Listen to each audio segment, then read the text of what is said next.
শুধু ইরান নয়, দেশটির মিত্রদের বিরুদ্ধেও যুদ্ধ ঘোষণা আমেরিকার। ট্রাম্পের নয়া নিষেধাজ্ঞার পর পাত্তা পাবে কি ইরানের সতর্কতা? আমেরিকা পরমাণু হামলা চালালে ইরানও পাল্টা একই আঘাত হানবে, কড়া হুঁশিয়ারি তেহরানের। ইরান কি গোপনে পরমাণু অস্ত্র তৈরি করছে? হরমুজে ইরানের আকাশসীমায় হঠাৎ উধাও আস্ত এক আমেরিকার বিমান। এবারে শুধু ইরান নয়, দেশটির মিত্রদের বিরুদ্ধেও যুদ্ধ ঘোষণা করেছে আমেরিকা। এমন সতর্কতা ইরানের। ইরান ও তার বাণিজ্য সহায়তাকারী দেশগুলোর বিরুদ্ধে মার্কিন প্রেসিডেন্ট ডোনাল্ড ট্রাম্পের নয়া অর্থনৈতিক নিষেধাজ্ঞার পর এলো এমন সতর্কতা। নয়া এক হুঁশিয়ারিতে ট্রাম্প বলেন, ইরানকে যেসব দেশ অর্থনৈতিক সহায়তা দেবে তাদের উপরও নিষেধাজ্ঞা আরোপ করবে যুক্তরাষ্ট্র। তবে ট্রাম্পের হুমকিকে তোয়াক্কা করবে কি চীন, রাশিয়া, কাতার, তুরস্ক ও জার্মানি সহ মধ্যপ্রাচ্য ও ইউরোপের দেশগুলো? নাকি কাগুজে বাঘের মতোই শুধু কথার কথা হয়ে থাকবে ট্রাম্পের এই হুমকি? এবার শুধু ইরান নয়, বরং ইরানকে সহায়তা করা সব দেশের বিরুদ্ধে যুদ্ধ ঘোষণা করেছে আমেরিকা। এমন সতর্কতা ইরানের পররাষ্ট্রমন্ত্রী আব্বাস আরাকচির। ইরান ও তার বাণিজ্য সহায়তাকারী দেশগুলোর বিরুদ্ধে মার্কিন প্রেসিডেন্ট ডোনাল্ড ট্রাম্পের নতুন এক হুমকি আর নয়া অর্থনৈতিক নিষেধাজ্ঞার পর এলো আরাকচির এমন সতর্কতা। ইরান ও মিত্রদের কি হুমকি দিয়ে নয়া নিষেধাজ্ঞা জারি করলো আমেরিকা? ট্রাম্পের হুমকিতে ভয় পেয়ে কি ইরানের সাথে বাণিজ্যিক সম্পর্ক ছিন্ন করবে মিত্র দেশগুলো? কি বলছে ইরান ও বিশ্লেষকরা? মার্কিন প্রেসিডেন্ট ডোনাল্ড ট্রাম্প নয়া হুঁশিয়ারিতে বলেন, ইরানকে যেসব দেশ অর্থনৈতিক সহায়তা দেবে তাদের ওপরই নিষেধাজ্ঞা আরোপ করবে যুক্তরাষ্ট্র। গেল বুধবার সামাজিক মাধ্যমে দেয়া এক পোস্টে ট্রাম্প জানান, যেসব দেশ, আর্থিক ও ব্যবসায়িক প্রতিষ্ঠান, বিমানবন্দর বা সরকারি সংস্থা ইরানকে তেল চোরাচালান, নগদ অর্থ স্থানান্তর, জাহাজের নিবন্ধন কিংবা ভুয়া কোম্পানির মাধ্যমে সহায়তা দেবে তাদের ভয়াবহ অর্থনৈতিক শাস্তির মুখোমুখি হতে হবে। তেহরানের আর্থিক সহায়তার সমস্ত পথ বন্ধ করতে মার্কিন মিত্র দেশগুলোকেও এই উদ্যোগে যোগ দেওয়ার আহ্বান জানিয়েছেন ট্রাম্প।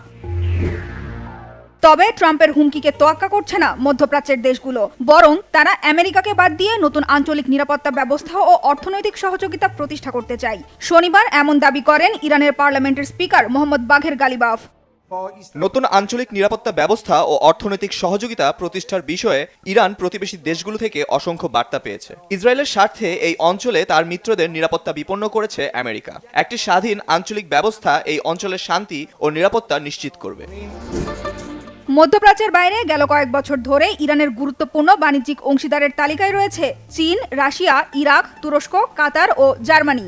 2025 সালে শুধু চীনে 80% বেশি তেল রপ্তানি করেছে ইরান। তবে মার্কিন নিষেধাজ্ঞা এড়াতে এসব তেল মূলত শ্যাডো ফ্লিট বা গোপন নৌবহরের মাধ্যমে পরিবহন করা হয়। তাই প্রশ্ন উঠেছে, ট্রাম্পের হুমকিতে কি পিছিয়ে যাবে ইরানের মিত্ররা? তারা কি পাত্তা দিবে এই হুমকি, বিশেষ করে আমেরিকার কট্টর বিরোধী চীন আর রাশিয়া? গেল এক দশকে শুধু ইরানের তেল পরিশোধনের জন্য বিশেষ পরিশোধন ব্যবস্থা গড়ে তুলেছে চীন, আর এসব প্রতিষ্ঠানের সাথে যুক্তরাষ্ট্রের ব্যবসায়িক যোগাযোগও খুব সীমিত।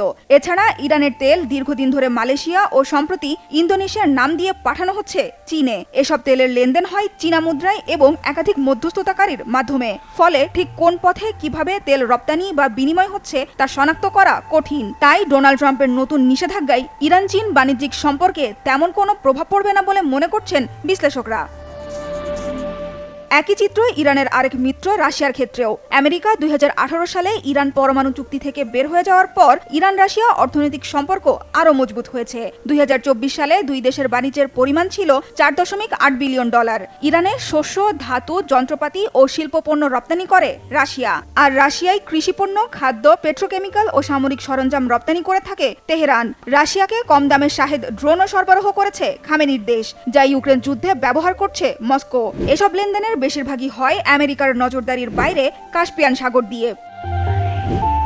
প্রতিবেশী তুরস্কের সাথেও সড়ক পথে ইরানের দীর্ঘদিনের মজবুত বাণিজ্যিক সম্পর্ক রয়েছে। ইরান থেকে সীমান্ত পথে প্রাকৃতিক গ্যাস আমদানি করে তুরস্ক, আর তুরস্ক থেকে বিভিন্ন শিল্পপণ্য কিনে নেয় ইরান। ফলে ডোনাল্ড ট্রাম্পের হুমকি এরদোয়ান সরকারও খুব একটা কানে তুলবে না বলে মনে করছেন বিশ্লেষকরা। একইভাবে আরেক প্রতিবেশী ইরাকের সাথেও দীর্ঘ বছরের সীমান্ত পথে বিপুল পরিমাণ বাণিজ্যিক লেনদেন রয়েছে খামেনির দেশের। এছাড়া কাতার, কুয়েত, জার্মানি, ইতালি ও নেদারল্যান্ডস সহ মধ্যপ্রাচ্য আর ইউরোপের কয়েকটি দেশের সাথে ইরানের বাণিজ্যিক সম্পর্ক রয়েছে। বিশেষ করে ইউরোপের দেশগুলো ট্রাম্পের হুমকিকে পাত্তা দেবে না বলে মত বাজার বিশ্লেষকদের। বিশেষজ্ঞদের মতে প্রেসিডেন্ট ডোনাল্ড ট্রাম্প ইরানের ওপর কঠোর অর্থনৈতিক নিষেধাজ্ঞা আরোপ করতেই পারেন, তবে বিশ্বের সব দেশের সাথে ইরানের বাণিজ্য বন্ধ করানো সহজ হবে না। এছাড়া জাতিসংঘের নিরাপত্তা পরিষদের অনুমোদন ছাড়া কোনো দেশের ওপর পুরোপুরি বাণিজ্য অবরোধ চাপিয়ে দেওয়ার ক্ষমতাও নেই আমেরিকার। তাই বরাবরের মতো এবারও ইরানের ওপর আরোপিত মার্কিন নিষেধাজ্ঞা ব্যর্থ হবে বলে মনে করছেন বিশ্লেষকরা। পাল্টা পরমাণু হামলা চালালে পাল্টা একই ধরনের আঘাত হানবে ইরান, এমন হুঁশিয়ারি ইরানের এক প্রভাবশালী আইন প্রণেতার। তার এই হুঁশিয়ারি নিয়ে চলছে ব্যাপক আলোচনা। তিনি সরাসরি ইরানের কাছে পারমাণবিক অস্ত্র থাকার কথা না বললেও তার বক্তব্য ঘিরে তৈরি হয়েছে বড় প্রশ্ন। ইরান কি এরই মাঝে গোপনে পারমাণবিক অস্ত্র অর্জন করেছে, নাকি সম্ভাব্য পারমাণবিক হামলার ক্ষেত্রে ভিন্ন কোনো ভয়ঙ্কর পাল্টা জবাবের বার্তা দিচ্ছে তারা? যুক্তরাষ্ট্র ইরানের বিরুদ্ধে পারমাণবিক অস্ত্র ব্যবহার করলে তেহরানও সমপর্যায়ের জবাব দেবে। ইরানের প্রভাবশালী এক আইন প্রণেতার এমন মন্তব্য ঘিরে চাঞ্চল্য সৃষ্টি হয়েছে। তার বক্তব্যে সরাসরি ইরানের হাতে পারমাণবিক অস্ত্র থাকার কথা বলা না হলেও প্রশ্ন উঠেছে, সম্ভাব্য পারমাণবিক হামলার ক্ষেত্রে তেহরানও পাল্টা পারমাণবিক হামলা চালাবে, এটি কি তারই ইঙ্গিত? আনাদলু এজেন্সির খবরে বলা হয়েছে, সম্প্রতি ইরানি পার্লামেন্টের জাতীয় নিরাপত্তা ও পররাষ্ট্রনীতি কমিশনের সদস্য ফাদা হোসাইন মালিকি ইরানি সংবাদ মাধ্যমে দেওয়া এক সাক্ষাৎকারে বিস্ফোরক ওই হুঁশিয়ারি জানান। ইরানের ওপর যুক্তরাষ্ট্রের সম্ভাব্য পারমাণবিক হামলা ঘিরে প্রকাশিত একটি প্রতিবেদনের প্রতিক্রিয়া জানাতে গিয়ে তিনি একথা বলেন। সাক্ষাৎকারে পারমাণবিক হামলার আশঙ্কাকে কতটা গুরুত্বের সঙ্গে দেখছেন এমন প্রশ্নের জবাবে মালিকি বলেন, মার্কিন প্রেসিডেন্ট ডোনাল্ড ট্রাম্পের পক্ষ থেকে পারমাণবিক হামলার মতো কোনো অপরিণামদর্শী পদক্ষেপের সম্ভাবনা তিনি পুরোপুরি উড়িয়ে দিচ্ছেন না। তবে তার বিশ্বাস, ট্রাম্প শেষ পর্যন্ত এমন সিদ্ধান্ত নেওয়ার সাহস করবেন না, কারণ এ ধরনের হামলা পুরো বিশ্বকে একটি ভয়াবহ ও বিপজ্জনক যুদ্ধের দিকে ঠেলে দিতে পারে। মালিকি বলেন, যুক্তরাষ্ট্র যদি এমন কোনো পদক্ষেপ নেয় তাহলে ইসলামী প্রজাতন্ত্র ইরানও পাল্টা জবাব দেবে। ইরানের বিরুদ্ধে যে ধরনের অস্ত্র ব্যবহার করা হবে, তেহরানের প্রতিক্রিয়াও হবে তার সঙ্গে সামঞ্জস্যপূর্ণ বা সমপর্যায়ের। এরপরই তাকে সরাসরি প্রশ্ন করা হয়, যুক্তরাষ্ট্র যদি ইরানের বিরুদ্ধে পারমাণবিক অস্ত্র ব্যবহার করে তাহলে ইরানও কি একই ধরনের অস্ত্র ব্যবহার করবে? জবাবে তিনি আবারও বলেন, যুক্তরাষ্ট্র যে অস্ত্রই ব্যবহার করুক, ইরান তার সমপর্যায়ের বা তার চেয়েও বেশি মাত্রার জবাব দেবে। মালিকি সরাসরি বলেননি যে ইরানের কাছে পারমাণবিক অস্ত্র আছে। তিনি এমন কোনো তথ্যও দেননি যা থেকে নিশ্চিতভাবে বলা যায় তেহরান পারমাণবিক অস্ত্র তৈরি করেছে বা তা অর্জন করেছে। ফলে তার বক্তব্যকে ইরানের পারমাণবিক অস্ত্রধারী হওয়ার প্রমাণ হিসেবে দেখার সুযোগ নেই। কিন্তু একই সাথে তার এমন কথা ইরানের পারমাণবিক অস্ত্র থাকা না থাকা নিয়ে ধোঁয়াশা তৈরি করেছে। প্রশ্ন উঠছে, সম্ভাব্য পারমাণবিক হামলার ক্ষেত্রে ইরান আসলে কি ধরনের পাল্টা ব্যবস্থা নেওয়ার কথা ভাবছে? মালিকি যুক্তরাষ্ট্রকে ইরানের বিরুদ্ধে নতুন সামরিক পদক্ষেপের বিষয়ে সতর্ক করে বলেন, ইরানের হাতে একাধিক বিকল্প রয়েছে। ইরানের অনেক অস্ত্র ও সামরিক সক্ষমতা এখনো প্রকাশ্যে আনা হয়নি। তিনি আরও বলেন, তেহরান এখন আর শুধু প্রতিরক্ষামূলক অবস্থানে নেই, বরং আক্রমণাত্মক নীতির দিকে এগিয়ে যাচ্ছে। মালিকের এই হুঁশিয়ারি এমন এক সময় সামনে এলো যখন ইরানের পারমাণবিক কর্মসূচি নিয়ে নতুন করে নানা রকম জল্পনা ডালপালা মেলছে। গত 24 জুলাই এক্সক্লুসিভ এক প্রতিবেদনে মার্কিন সংবাদ মাধ্যম নিউ ইয়র্ক টাইমস জানায়, মার্কিন গোয়েন্দা সংস্থাগুলো মনে করছে পারমাণবিক অস্ত্র অর্জনে আয়াতুল্লাহ আলী খামেনির তুলনায় ইরানের বর্তমান সর্বোচ্চ নেতা মোস্তফা খামেনি আরও বেশি আগ্রহী। আয়াতুল্লাহ আলী খামেনি নিহত হওয়ার ঘটনা ইরানের পারমাণবিক অস্ত্র অর্জনের আকাঙ্ক্ষা অনেক বাড়িয়ে দিয়েছে। হরমুজ প্রণালীর কাছে ইরানের আকাশসীমা থেকে হঠাৎ উধাও আস্ত এক আমেরিকার নজরদারি যুদ্ধবিমান বোয়িং E-3G সেন্ট্রি। হরমুজের 19,000 ফুট ওপরে উঠতে থাকা যুদ্ধবিমানটি হঠাৎ করে বিপদ সংকেত পাঠিয়ে রাডার থেকে অদৃশ্য হয়ে যায়। তবে বিমানটির সাথে কি ঘটেছে তা এখনও জানায়নি মার্কিন প্রতিরক্ষা দপ্তর পেন্টাগন। কোথায় গেল? এটি ইরানের হামলার শিকার নাকি দুর্ঘটনা? হরমুজ প্রণালীর ইরানের আকাশসীমায় এবার রীতিমতো গায়েব মার্কিন নজরদারি যুদ্ধবিমান বোয়িং E-3G সেন্ট্রি বিমান। এটি আমেরিকার আকাশপথে সচল কমান্ড ও কন্ট্রোল সেন্টার হিসেবে ইরানে অভিযান পরিচালনায় ব্যবহার করা হচ্ছিল। আকাশে উঠতে উঠতে হঠাৎ করেই বিপদ সংকেত পাঠিয়ে মাঝপথেই রাডার থেকে গায়েব হয়ে যায় বিমানটি। কোথায় গেল? এত নিরাপত্তার চাদরে ঢাকা মার্কিন যুদ্ধবিমান কিভাবে গায়েব হলো? এটা কি ইরান ভূপাতিত করেছে, নাকি কোনো দুর্ঘটনার শিকার হয়েছে, নাকি এটি ইরানের 43তম শিকারে পরিণত হয়েছে? ইরান যুদ্ধে এখন পর্যন্ত 42টি যুদ্ধবিমান হারিয়েছে আমেরিকা।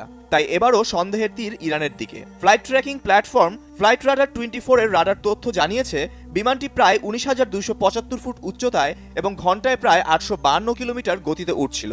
এরপরই যুদ্ধবিমান থেকে পাঠানো হয় 7700 জরুরি সংকেত। বিমানে কোনো গুরুতর সমস্যা দেখা দিলে পাইলট এই কোড ব্যবহার করে থাকেন।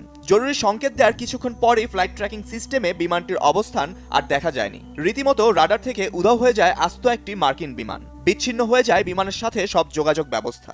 আর এই ঘটনায় সামাজিক যোগাযোগ মাধ্যমে জন্ম দেয় নানা জল্পনার। কেউ কেউ দাবি করতে থাকেন হরমুজের কাছে মার্কিন E-3Z কে লক্ষ্য করে হামলা চালিয়েছে ইরান। তবে এখন পর্যন্ত এই দাবির পক্ষে কোনো নিশ্চিত প্রমাণ নেই। মার্কিন সেন্ট্রাল কমান্ড সেন্টকমও ইরানের হাতে যুদ্ধবিমান ভূপাতিত হওয়ার বিষয়টি নিশ্চিত করেনি, কোনো মন্তব্য করেনি ইরানও। এই যুদ্ধবিমানটি আমেরিকানদের দামি উন্নত প্রযুক্তির বিমানের মধ্যে একটি। সত্যিই যদি এমন একটি বিমানকে গুলি করে ভূপাতিত করা হয়ে থাকে, তাহলে তা যুক্তরাষ্ট্রের জন্য বড় সামরিক ব্যর্থতা হয়ে দাঁড়াবে। তবে ব্যর্থতা স্বীকার করতে নারাজ আমেরিকা। ইরানের কাছে কোটি কোটি মার্কিন ডলারের অস্ত্র হারিয়ে দম্ভ কমেনি প্রেসিডেন্ট ডোনাল্ড ট্রাম্পের। এখনো আউড়ে যাচ্ছেন একই বলি। এবার সাউথ ক্যারোলিনায় নির্বাচনী র্যালিতে গিয়ে দাবি করেন ইরান যুক্তরাষ্ট্রের সাথে চুক্তি করতে চাইলেও এখনো প্রস্তুত নয়। একই সাথে হরমুজ প্রণালী এবং এর আশেপাশের অঞ্চলের উপর যুক্তরাষ্ট্রের পূর্ণ নিয়ন্ত্রণ রয়েছে বলেও দাবি করেন তিনি। এদিকে সিরিয়ায় হামলা ও ফিলিস্তিনে হামলা ও দখলদারিত্বের অভিযোগ তুলেছে তুরস্ক। গাজামুখী গ্লোবাল সুমুদ ফ্লোটিলা আটকের ঘটনায় ইসরায়েলি প্রধানমন্ত্রী বেনিয়ামিন নেতানিয়াহুর বিরুদ্ধে তুরস্কের একটি ফৌজদারি মামলায় গ্রেফতারি পরোয়ানা জারি করা হয়েছে। এবার তার বিরুদ্ধে ইন্টারপোল রেড নোটিশ চাওয়ার উদ্যোগ নিয়েছে আঙ্কারা। ইউক্রেনের প্রেসিডেন্ট ভ্লাদিমির জেলেনস্কির নিজ শহর ক্রিভি রিহ এর একটি ব্যস্ত শপিং সেন্টারে রুশ ড্রোন হামলায় অন্তত 15 জন নিহত হয়েছে। আহত হয়েছে 23 শিশু সহ কমপক্ষে 133 জন। আহতদের মধ্যে 30 জনের অবস্থা আশঙ্কাজনক। শুক্রবার রুশ ড্রোন হামলার পর শপিং সেন্টারটিতে ভয়াবহ আগুন ছড়িয়ে পড়ে। ভেতরে আটকে পড়াদের দ্রুত উদ্ধারে ছুটে আসে উদ্ধারকর্মীরা। পরে আহতদের উদ্ধার করে স্থানীয় বিভিন্ন হাসপাতালে পাঠানো হয়। নিজ শহরে হামলার ঘটনায় তীব্র নিন্দা জানিয়েছেন ইউক্রেনের প্রেসিডেন্ট ভ্লাদিমির জেলেনস্কি। তিনি এই হামলাকে নির্লজ্জ ও ঘৃণ্য বলে অভিহিত করেছেন। রাশিয়াকে জবাবদিহির আওতায় আনতে আন্তর্জাতিক সম্প্রদায়ের প্রতি আহ্বানও জানিয়েছেন ইউক্রেন প্রেসিডেন্ট। যদিও রাশিয়া হামলার বিষয়ে পর্যন্ত আনুষ্ঠানিক কোনো বিবৃতি দেয়নি। সাম্প্রতিক মাসগুলোতে ইউক্রেনের শহরগুলোতে হামলার সংখ্যা বাড়িয়েছে রাশিয়া। জাতিসংঘের ইউক্রেন মানবাধিকার পর্যবেক্ষণ মিশন জানিয়েছে গেল জুলাইয়ে রুশ হামলায় অন্তত 437 বেসামরিক নাগরিক নিহত হয়েছে। 2022 সালের মের পর এক মাসে বেসামরিক নাগরিক নিহতের সর্বোচ্চ সংখ্যায় 1500 সেনা সহ নতুন একটি ড্রোন ইউনিট মোতায়েন করেছে উত্তর কোরিয়া। আর এই সেনারা ইউক্রেন যুদ্ধে সরাসরি অংশ নিচ্ছে বলে দাবি ইউক্রেনের একজন জ্যেষ্ঠ গোয়েন্দা কর্মকর্তার। সামনে রাশিয়া আরও 50,000 সেনা পাঠাবে উত্তর কোরিয়া, এমন চাঞ্চল্যকর তথ্য দিচ্ছে ইউক্রেন। সম্প্রতি ইউক্রেনের আকাশ প্রতিরক্ষা ব্যবস্থা দুর্বল হওয়ার পর হামলার সংখ্যা বাড়িয়েছে রুশ বাহিনী। এতেই প্রশ্ন উঠেছে, রাশিয়াকে যুদ্ধের মাধ্যমে চাপ তৈরি করে ইউক্রেনকে শর্ত মেনে নিতে বাধ্য করতে চাচ্ছে, নাকি ইউক্রেনের উপর চাপ বাড়িয়ে পশ্চিমাদের ভয় দেখাচ্ছে।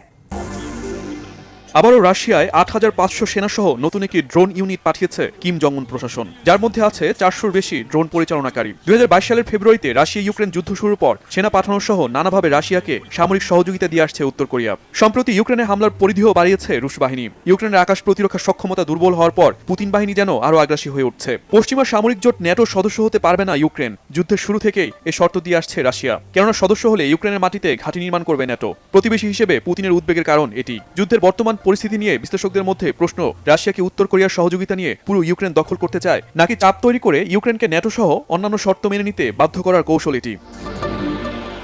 বিশ্লেষকদের মতে মস্কো চায় ইউক্রেনের সেনাবাহিনী, অস্ত্র ভান্ডার, অবকাঠামো ও অর্থনীতির উপর দীর্ঘমেয়াদী চাপ বহাল রাখতে। বিশেষ করে রাশিয়া এখন ড্রোন ও মিসাইল দিয়ে ইউক্রেনের আকাশ প্রতিরক্ষা ব্যবস্থাকে ক্লান্ত করার চেষ্টা করছে। এছাড়া দখলকৃত ভূখণ্ড ধরে রাখা এবং আরও ভূখণ্ড দখলে নেওয়া, এমনকি ন্যাটো থেকে ইউক্রেনকে দূরে রাখাও রাশিয়ার পরিকল্পনার অংশ। কিন্তু এক্ষেত্রে উত্তর কোরিয়ার সাহায্য কেন এত গুরুত্বপূর্ণ? কারণ এটি রাশিয়াকে একটি কৌশলগত সুবিধা দেয়। কেননা রাশিয়া যত বেশি যুদ্ধ চালাতে পারবে, ইউক্রেন ও পশ্চিমাদের উপর তত বেশি চাপ তৈরি করতে পারবে। রাশিয়া ও উত্তর কোরিয়ার সহযোগিতামূলক সম্পর্ককে সামনে এনে রুশ পররাষ্ট্রমন্ত্রী সম্প্রতি বলেছেন, এটি নতুন বিশ্ব ব্যবস্থা গঠনের সংগ্রামের অংশ। অর্থাৎ মস্কোর দৃষ্টিতে এটি শুধু রাশিয়া বনাম ইউক্রেন নয়, বরং অনেকাংশে রাশিয়া বনাম পশ্চিমা নেতৃত্বাধীন আন্তর্জাতিক ব্যবস্থা। বিশ্লেষকরাও বলছেন, উত্তর কোরিয়ার কাছ থেকে সহযোগিতার মাধ্যমে রাশিয়া এমন একটি অবস্থান তৈরি করতে চাচ্ছে যাতে ভবিষ্যতে ন্যাটো বা পশ্চিমা শক্তি যে কোনো পদক্ষেপ নিতে দ্বিতীয়বার চিন্তা করে। এরই মধ্যে রাশিয়ার ব্যাপারে যুক্তরাষ্ট্র গঠনমূলক মানসিকতা তৈরি করেছে। রাশিয়া চায় যুক্তরাষ্ট্র তার ইউরোপীয় মিত্রদের উপরও যথেষ্ট চাপ প্রয়োগ করবে, যাতে ইউক্রেন ইস্যুতে তারা রাশিয়ার সাথে নমনীয় হয়। বিশ্লেষকরা মনে করেন, রুশ প্রেসিডেন্ট ভ্লাদিমির পুতিনের মূল লক্ষ্য শান্তি আলোচনার দরজা পুরোপুরি বন্ধ না করা। কিন্তু এমন কোনো শান্তি প্রস্তাব গ্রহণ করবেন না পুতিন যা তার লক্ষ্য অর্জনে বাধা তৈরি করে।